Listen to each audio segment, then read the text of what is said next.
Assalamu alaikum. Il y a une seule certitude absolue, et c'est Dieu. Le connaître est le gage de notre bonheur et de notre salut. Ne pas le connaître, c'est le gage d'une vie malsaine et d'un mal-être permanent. Si nous le connaissons, nous aurons une bonne opinion de lui.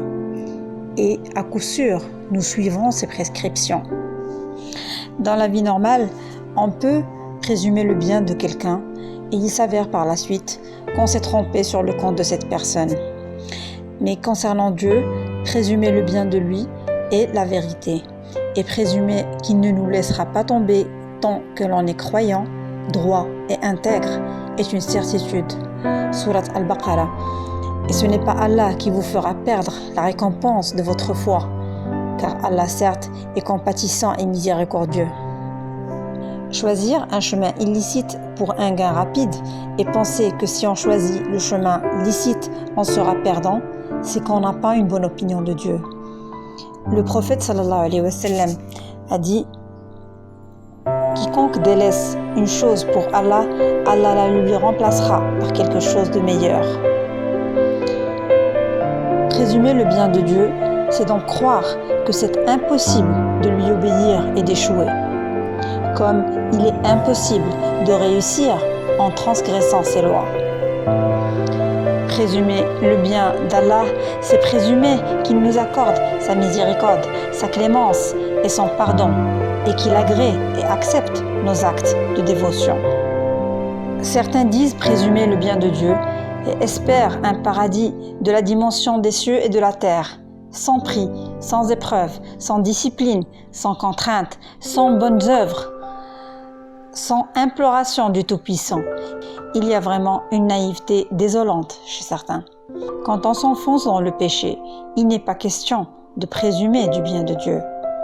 Le fait de présumer du bien de Dieu est lié au fait de lui obéir et de suivre ses commandements pour se rapprocher de lui.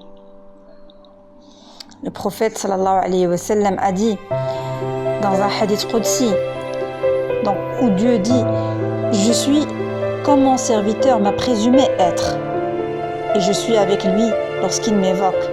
Ainsi, s'il m'évoque en son fort intérieur, je l'évoque en moi-même.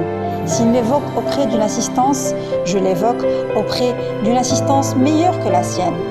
S'il se rapproche de moi d'un empan, je me rapproche de lui d'une coudée. S'il se rapproche de moi d'une coudée, je me rapproche de lui d'une brasse. Et s'il vient vers moi en marchant, j'irai vers lui en accourant. » Celui qui se repentit et demande le pardon divin ou celui qui fait une bonne œuvre, tout simplement, doit s'évertuer à bien accomplir ses obligations, tout en étant sûr que Dieu les agréera et lui pardonnera ses péchés. En effet, Dieu a promis d'agréer tout repentir sincère et toutes les bonnes œuvres. Si on accomplit ces bonnes œuvres tout en croyant fortement que Dieu ne les acceptera pas, on désespère ainsi de la miséricorde de Dieu, ce qui est un grave péché. Celui qui meurt en cet état sera pris au mot. Un bon croyant doit avoir une bonne opinion de Dieu toute sa vie, et notamment à l'avènement de malheur et à l'approche de la mort. Il croit qu'il lui pardonnera et lui accordera ses miséricordes, même s'il a été coupable de quelque négligence. Le bon croyant est en droit d'espérer voir se concrétiser la promesse qu'Allah lui a faite. Je vous remercie pour votre attention et à vendredi prochain, Inch'Allah.